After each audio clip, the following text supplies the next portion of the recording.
Hey guys, we are continuing on in our Lent devotional series, and today we're in John chapter 8.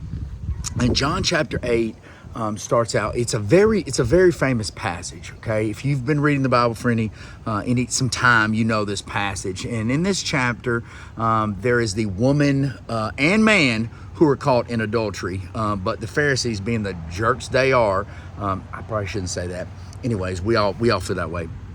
They decided to only bring the woman out, and not only to condemn her, but to try to test Jesus. Remember, yesterday we talked about how they just were trying to berate him and trick him, and they were combating him and coming at him. And this was another example of them coming at him, not so much her. They were a pawn, and she was a pawn in their political game with Jesus.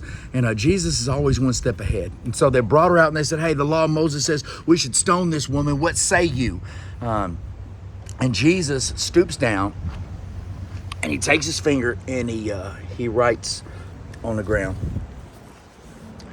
And don't we all want to know, what did he write?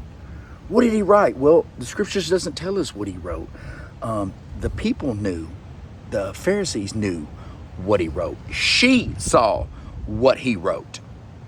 And then he says, he without sin, let him cast the first stone. And they all thought about it in their hearts. And then the scripture says he stooped down again and wrote something else in the dirt. And I'd love to know what he wrote. But more important than what he wrote is what he said. He said to the lady, he said, where are your accusers? Where are those people that are here to condemn you? They've left, and I don't condemn you either. I'm not condemning you, but I'm not condoning. And I think we have lost this idea of condemning and condoning. Because look at what he says to her. He says, go and sin no more. Leave this way of life. Basically saying, I'm not here to condemn you. I'm here to show you there's a better way to live. You don't have to live like this anymore. And that's the thing. When we encounter Jesus, it's not that we're being condemned by him. Our sin has condemned us already.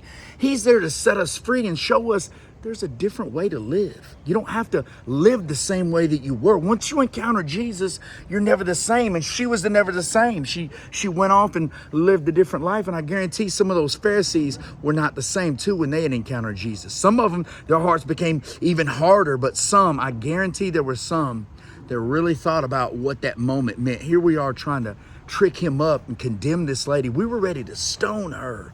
According to the legal parameters that we had, we was ready to kill this lady. Think about that. That we're going to kill her with rocks, stone her to death right there. I mean, she was pulled out of adultery. She didn't probably have time to get herself together, and she's already embarrassed and shamed. And then they're going to kill her out there half naked in the streets. And Jesus, he says, hey, I'm not here to condemn you guys. I'm here to show you a better way. Your sin has condemned you already. But I'm here to show you that you can live different once you encounter Jesus. And so what is different about our life today? Are you different than you were yesterday?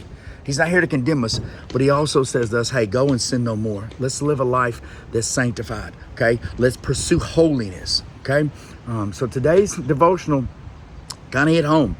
Hit homes for me, and I hope it hits home for you. So have a blessed day. We'll see you, Springhouse.